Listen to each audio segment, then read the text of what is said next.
Unified 911, anong matutulong namin sa'yo? Anya ti maitulong mi ken ka po. Anong may tatabang ko sa Unsay imo? akong ikatabang nimo? Ngini makadabang namisal ka no. Sa anumang wika o dialekto, may tulong na darating sa iyo.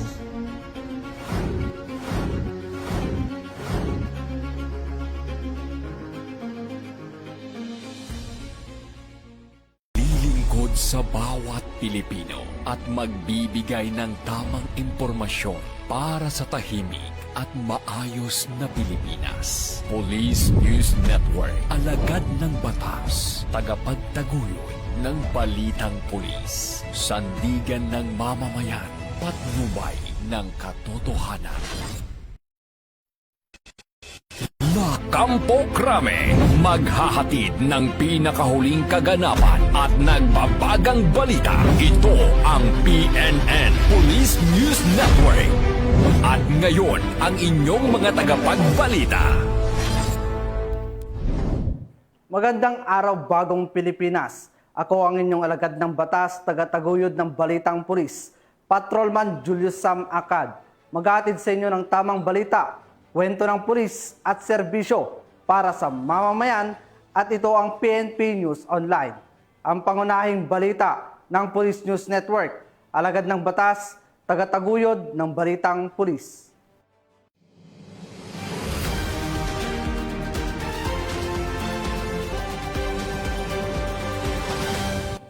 Narito ang mga balitang dapat niyong abangan. Suspect sa pamamaril sa Calatagan, Batangas, arestado ng kapulisan. Dating Communist Terrorist Group supporter sumuko sa Zamboanga, Sibugay. At 4 na milyong pisong halaga ng marijuana nasamsam sa Siargao del Norte, suspect arestado.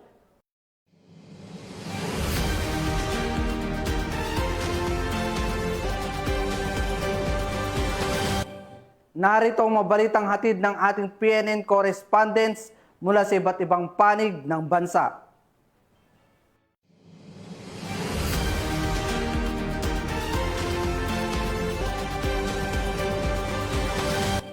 Simulan natin ang balita mula sa bahagi ng Luzon.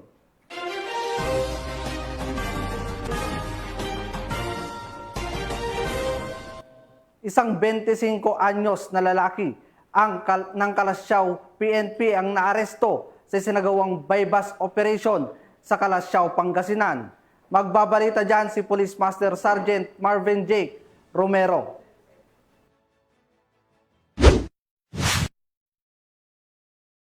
Naresto ng mga otoridad ang isang lalaki matapos ang matagumpay na bypass operation sa barangay San Miguel, Kalasyaw, Pangasinan. Kinilalang suspect na si alias Betong, 25 taong gulang, welder at residente ng barangay Abunagan, Lasiki, Pangasinan.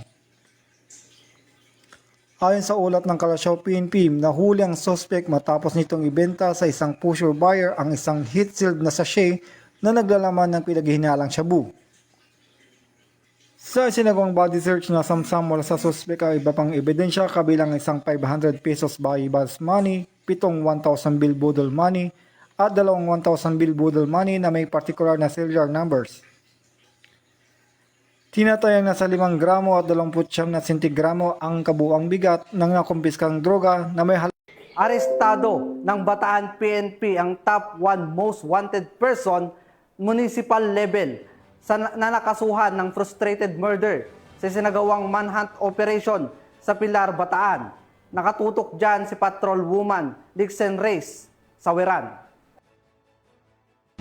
Tagumpay ng aresto ng Bataan PNP ang top 1 most wanted person municipal level na nakasuhan ng frustrated murders sa isinagawang manhunt operation sa Pilar, Bataan. Ang operasyon ay pinangunahan ng Bagak Municipal Police Station, katuwang ang Regional Mobile Force Battalion 3 at Bataan 2nd Provincial Mobile Force Company sa ilalim ng pamumuno ni Police Colonel Marites A. Salvadora, Provincial Director ng Bataan Police Provincial Office. Kinilala ang suspect bilang si alias Matthew, 57 anyos at residente ng Barangay Langkaan 1, Dasmariñas City, Cavite. Naaresto ang akusado sa bisa ng alias warrant of arrest para sa kasong frustrated murder na may inirekomendang piyansang nagkakahalaga ng 200,000 pesos. Agad na ipinalam sa suspect ang kanyang mga karapatang konstitusyonal at kasalukuyang sinasagawa ang wastong dokumentasyon. Nananatiling matatag ang Bataan PNP sa kanilang kampanya laban sa kriminalidad upang mapanatili ang kapayapaan at kaayusan sa lalawigan. Mula dito sa Police Regional Office 3, ako ang inyong PNN Correspondent, Patrolwoman Lixin Reyes A. Saweran, alagad ng batas, tagataguyod ng Balitang Pulis. Maraming salamat, Patrolwoman Saweran. Matagumpay na naaresto ng mga tauhan ng Batangas Police ang suspect sa pamamaril na naganap sa bayan ng Calatagan, Batangas. Patrolwoman JV Marie Pamoso sa report. Tagumpay na naaresto ng Batangas Police ang isa sa mga sospek sa pamamaril sa Barangay Balibago, Calatagan, Batangas. Batay sa investigasyon, ang biktima na si alias Michael ay binaril ng dalawang hindi pa nakikilalang sospek habang sakay ng motorsiklo. Sa dami ng tinamong tama ng bala, agad itong nasawi at bumangga sa konkretong harang sa kalsada. Sa tuloy-tuloy na follow-up operation, natukoy ang isa sa mga sospek na si alias JP. Na-recover din ang motorsiklong kanyang ginamit na kalaunan ay inabandona malapit sa isang bahay sa Balayan, Batangas. Naging malaking tulong sa kaso ang kuha mula sa CCTV at sinumpaang salaysay ng isang saksi. Dahilan upang matunton ng mga otoridad ang tirahan ng sospek sa Barangay Hukay, Calatagan kung saan siya ay naaresto. Patuloy naman ang operasyon upang maaresto ang ikalawang sospek at matukoy ang motibo sa likod ng pamamaril. Ayon kay Police Colonel Giovanni Emerick A. Cibalo, Acting Provincial Director ng Batangas PPO, pinupuri niya ang mabilis na pagtutulungan ng mga unit ng pulisya at hinimok ang publiko na makipag-ugnayan sa Calatagan MPS para sa anumang impormasyon kaugnay sa ikalawang sospek. Dagdag pa niya, hindi titigil ang kapulisan hanggat hindi napapanagot ang lahat ng may mga kinalaman sa krimen. Mula dito sa Calabarzon, ako ang inyong Police News Network Correspondent, Patrolwoman Jevie Marie Famoso, alagad ng batas, tagataguyod ng Balitang Pulis. Maraming salamat, Patrolwoman Famoso. Agad na rumisponde ang Calatrava Municipal Police Station sa naganap na aksidente na kinasasangkutan ng isang motorista sa bayan ng Calatrava, Romblon. Yan ang tinutukan ni Patrolwoman Dara Falogme. Laki nito munang sugat matapos masangkot sa isang aksidente sa motorsiklo sa sitio Punta, Barangay San Roque, Calatrava, Romblon, nitong Miyerkules ng hapon. Kinilala ang driver na si Rolly, 36 anyos, may asawa, isang boksingero at residente ng Barangay Pangulo, Calatrava, Romblon. Batay sa ulat ng Calatrava Municipal Police Station, bandang alas 5:10 ng hapon, nang makatanggap sila ng impormasyon mula sa isang concerned citizen ukol sa naganap na aksidente. Agad namang rumisponde sa lugar ang kapulisan ng Calatrava Municipal Police Station na pinangunahan ni Police Corporal Mayo at Police Corporal Gilindon upang beripikahin ang insidente. Sa isinagawang investigasyon, lumabas na minamaneho ni Rolly ang isang Yamaha YTX 125 na motorsiklo at walang dalang lisensya sa pagmamaneho. Habang binabaybay ang National Road patungong San Andres, biglang dumulas ang harapang gulong ng motorsiklo dahilan upang mawalan siya ng kontrol at tumama ang kanyang ulo sa konkretong harang sa gilid ng kalsada. Agad na nilapitan ng rumisponding pulis ang biktima upang bigyan ng paunang lunas. Hindi nagdalawang isip ang isang pulis na alisin ang kanyang suot na uniforme at gamitin ito bilang pantakip sa ulo ng biktima upang matigil ang pagdurugo. Isa itong makabuluhang halimbawa ng malasakit at kabayanihan na sa likod ng uniforme ay puso ring handang tumulong, mag-alay at magsakripisyo para sa kapakanan ng kapwa. Pagdating po namin doon sa nangyarihan ng insidente, malubha po ang sugat ng biktima. Agad ko pong hinubad ang aking uniforme para magamit ko po ang inner shirt ko o yung aking puting t-shirt at agad ko pong nilapat sa sugat ng biktima para maibisan man lang ang pagdurugo ng kanyang sugat. Sa mga motorista po, lalo lang pong ngayong maulan, Mag-ingat po tayo at magdahan-dahan sa pagmamaneho. Sumunod po tayo sa batas trapiko at lagi pong sumuot ng helmet. Sa mga individual naman po na nakakakita ng mga aksidentes po sa daan, ay maaari po silang agarang tumawag po sa 911 o sa ambulansya po ng kanilang munisipyo para po sa agarang lunas. Mula dito sa home of the Police Eco Warriors, Calapan City, Oriental, Mindoro, ako ang inyong PNN correspondent, Patrolwoman Dara Falogme, alagad ng batas, tagataguyod ng balitang pulis. Maraming salamat, Patrolwoman Falogme. Mahigit 100,000 pisong halaga ng hininalang shabu ang nakumpiska ng mga operatiba ng Daraga PNP sa kinasang bypass operation sa Daraga Albay. Patrolwoman Geraldel Lorterte sa report.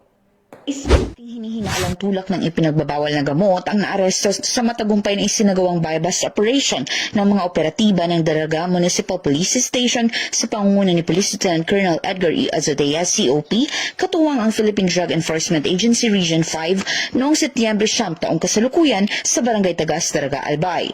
Nasamsam mula sa sospek ang 4 na peraso ng heat-sealed transparent plastic sachets na naglalaman ng hinihinalang shabu na tinatayang nagkakahalaga ng humigit kumulang 102,000 pesos sa street value. Sa kasalukuyan, nasa kustudiya na ng Daraga PNP ang suspect at mahaharap sa kasong paglabag sa Sections 5 at 11 ng Article 2 ng Republic Act 9165 o ang Comprehensive Dangerous Drugs Act of 2002. Patuloy ang pinaigting na kampanya ng Daraga PNP laban sa iligal na droga sa layuning matukoy, matunton at mahuli ang mga sangkot sa iligal na gawain sa nasabing bayan. Layo ng pulisya na tuluyang masugpo ang kriminalidad at makamit ang isang mapayapa at ligtas na pamayanan na malaya sa iligal na droga.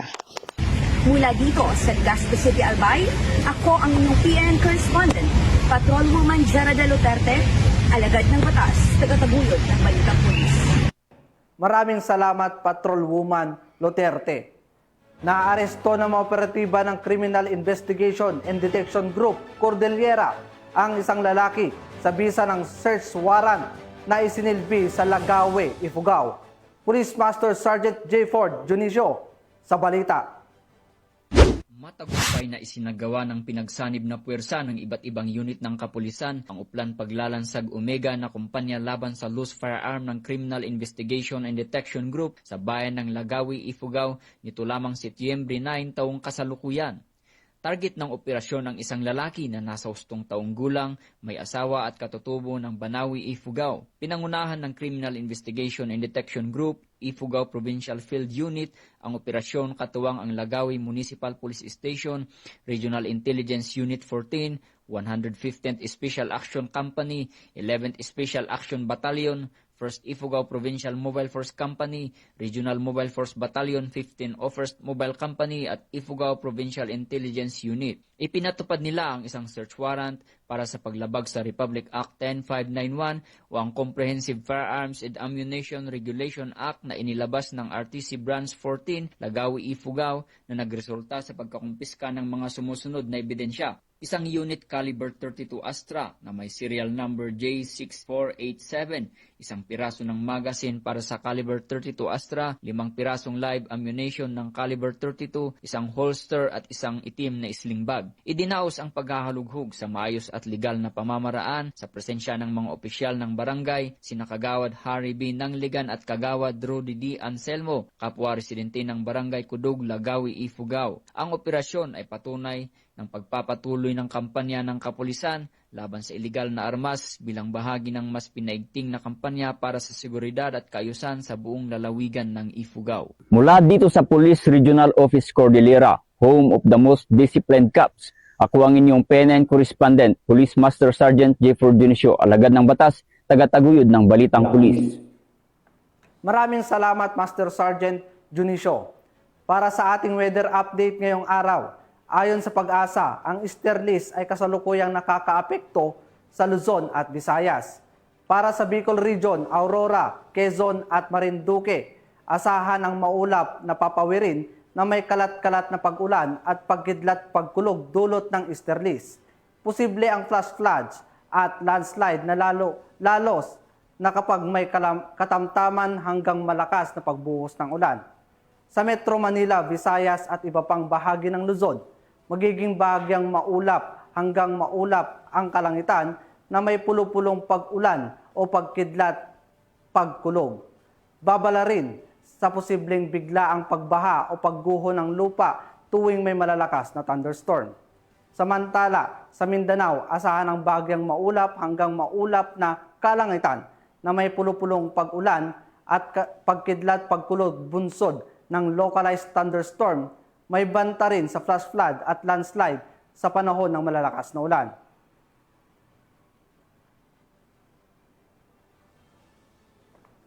Tunghayan naman natin ang mga balita mula sa Visayas.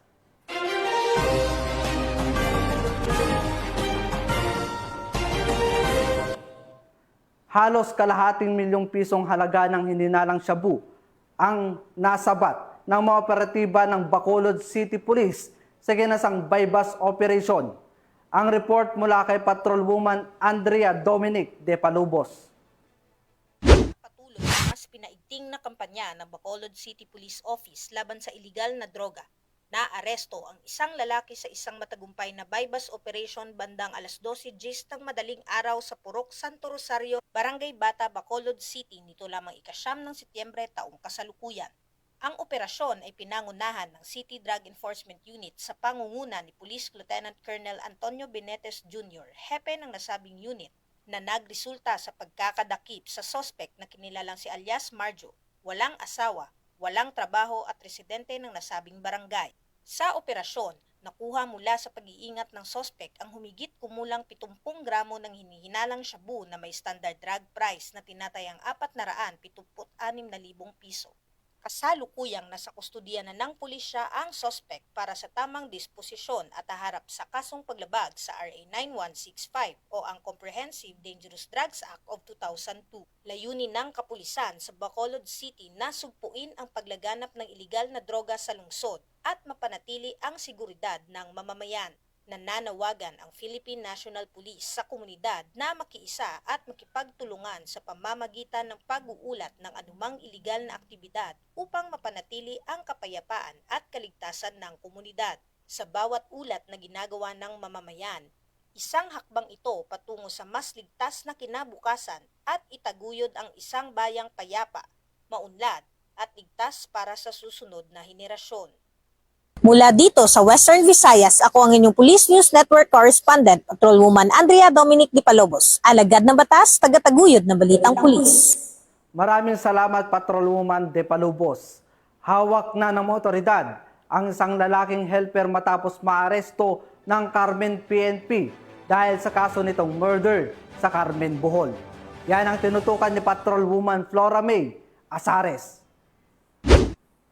Estado ng kapulisan ng Carmen ang isang truck cargo helper na may kasong murder at frustrated murder sa Barangay Poblacion, Carmen, Cebu, noong 9 ng Setyembre ng taong kasalukuyan.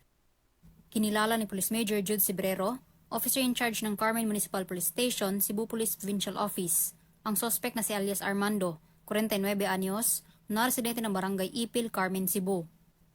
Ang suspect ay naaresto sa bisa ng warrant of arrest para sa kasong murder na walang rekomendadong piyansa at frustrated murder na may 200,000 pesos na rekomendadong piyansa. Ang nasabing warrant ay inisyu ni Honorable Sylvia Aguirre Padiranga, presiding judge ng RTC Branch 25 Danau City, Cebu. Kasulukuyang nasa kustodiya ng Carmen MPS ang suspect para sa dokumentasyon at tamang disposisyon. Under my leadership, I would like to remind the public to remain vigilant and cooperative in the fight against all forms of crimes and to immediately report any incidents to the authorities by dialing 911.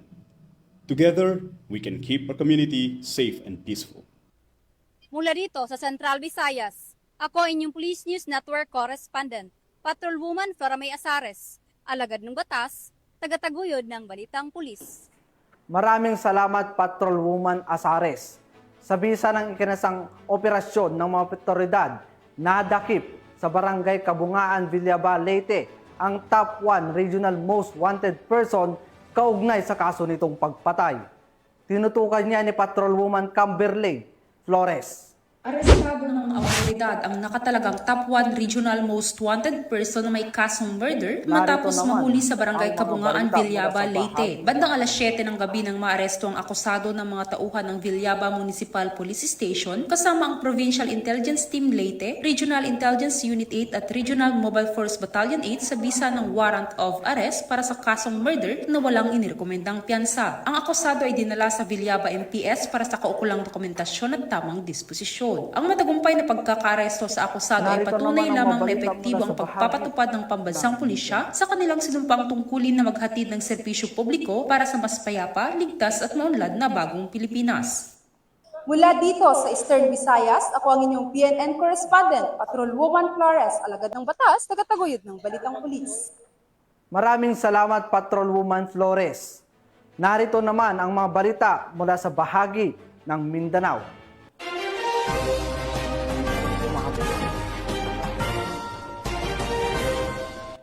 Umabot sa mahigit 4 na milyong pisong halaga ng hininalang marijuana ang nasamsam ng mga otoridad mula sa isang individual sa kinasang operasyon sa General Luna, Surigao del Norte. Yan ang tinutukan ni Patrolwoman Nicole Villanueva.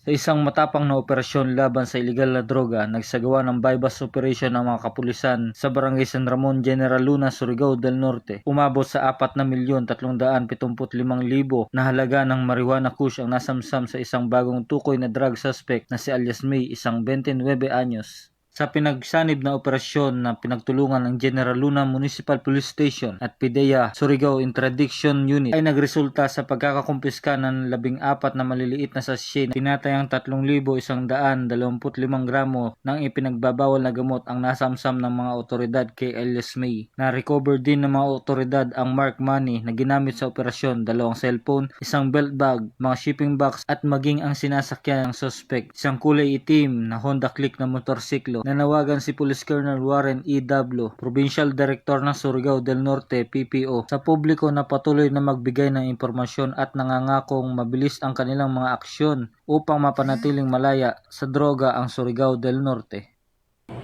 I would like to congratulate sa katong mga tao na nagtabang sa MUA na naghatag ng impormasyon para madakpan ng. Mula dito sa RPW13, ako ang Police News Network Correspondent, Patrolwoman Nicole Villanueva, alagad ng batas, tagataguyod ng Balitang Pulis. Maraming salamat, Patrolman Villanueva. Tinatayang 3.4 milyong pisong halaga ng hinanalang shabu ang nasabat sa kinasang joint bypass operation ng PNP at PIDEA Barn sa Lanao del Sur. Patrolwoman Veronica Laggi sa report. Nasabat ang 3.4 milyong halaga ng hinihinalang shabu mula sa naarestong high-value target sa isinagawang PNP at PIDEA Barn bypass operation sa Barangay Poblasyon sa Giran, Lanao del Sur nito lamang ika-9 ng Setyembre taong kasalukuyan. Kinilala ni PIDEA Barn Director Gil Cesario Castro ang naarestong suspect na si alias Arman, 32 anyos. Naging matagumpay ang operasyon dahil sa pinagsanib pwersa ng Philippine Drug Enforcement Agency Lanao del Sur Provincial Office, 4th Mechanized Infantry Battalion sa Giran Municipal Police Station at may koordinasyon ng Municipal Anti-Drug Abuse Council na nagresulta sa pagkakaaresto ng suspect at pagkakasabat ng mga kaukulang ebidensya. Nasamsam sa operasyon ang 5 knot-tied transparent plastic bags na naglalaman ng hinihinalang shabu na may timbang na humigit kumulang 500 gramo at nagkakahalagang 3,400,000 pesos, isang cellphone, isang wallet, isang identification card, isang belt bag, bypass money at isang dark gray Toyota. Kasalukuyang nasa kustodiya na ng PIDEA Regional Jail Facility ang suspect habang hinihintay ang inquest proceeding para sa kasong paglabag sa Section 5 ng Article 2 ng Republic Act 9165 o Comprehensive Dangerous Drugs Act of 2002. Ang operasyon na ito ay patunay na pinaigting ng kampanya kontra iligal na droga at matibay na pagtutulungan ng mga ahensyang nagpapatupad ng batas para sa kapayapaan sa rehiyon ng Bangsamoro. Mula rito sa rehiyon ng Bangsamoro, ako ang inyong Police News Network Correspondent, Patrolwoman Veronica Laggi, alagad ng batas, tagataguyod ng Balitang Pulis. Dating taga-suporta ng Communist Terrorist Group ang voluntaryong sumuko sa mga kapulisan sa Zamboanga, Sibugay. Ang balita mula kay Patrolwoman Amy Jean Cortez. Isang dating miyembro ng Communist Terrorist Group supporter ang voluntaryong sumuko sa mga otoridad dakong alas 12:30 ng tanghali nito lamang ika-10 ng Setyembre taong kasalukuyan sa Barangay Sandayong, Naga, Zamboanga, Sibugay. Kinilala ang sumuko na si alias Leo, 61 anyos, may asawa, magsasaka at residente ng Puro 4 ng naturang barangay. Napag-alaman na siya ay dating Unit Militia CTG, Mass Courier and Supporter sa ilalim ng Dismantled Guerrilla Front Feliciano A, Western Mindanao Regional Party Committee. Ayon sa ulat, matagal nang naging kontak si alias Leo nang yumaong na si Leonido Nabong alias Baste kung saan siya ang naatasang bumili at maghatid ng pagkain at gamot para sa grupo noong ito ay aktibo pa.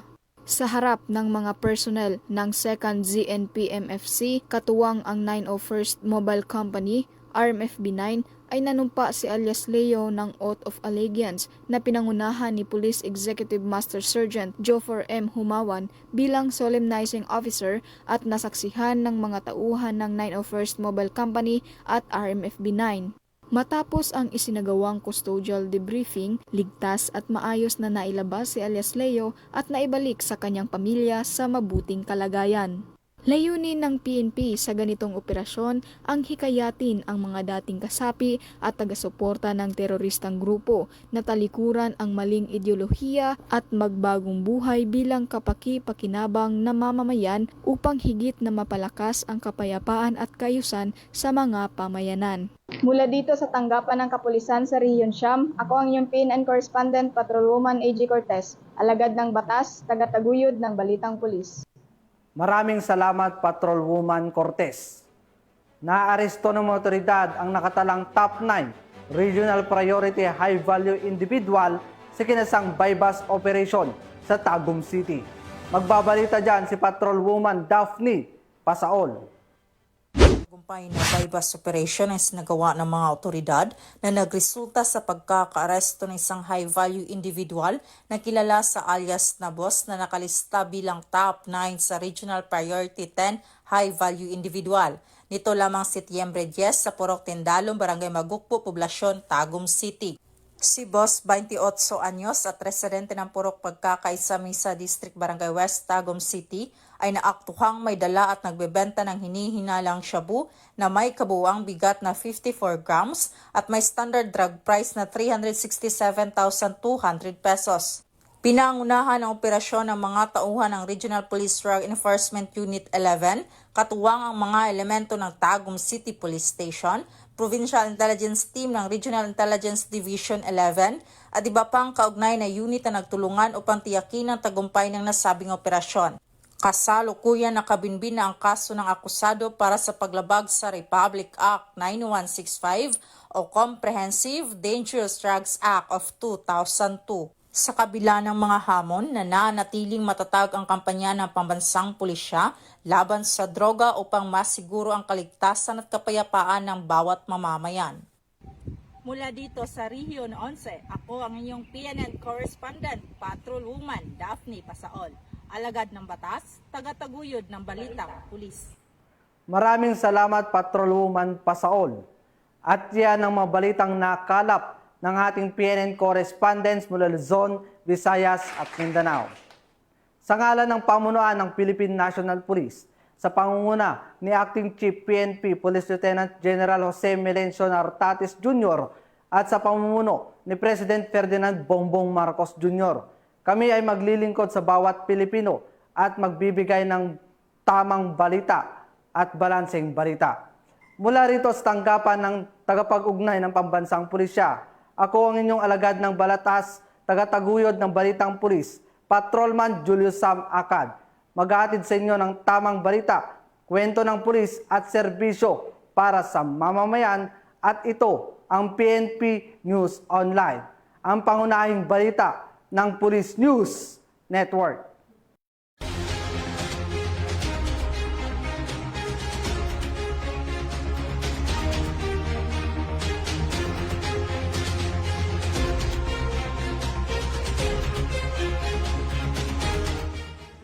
Police News Network, alagad ng batas, tagapagtaguyod ng balitang pulis.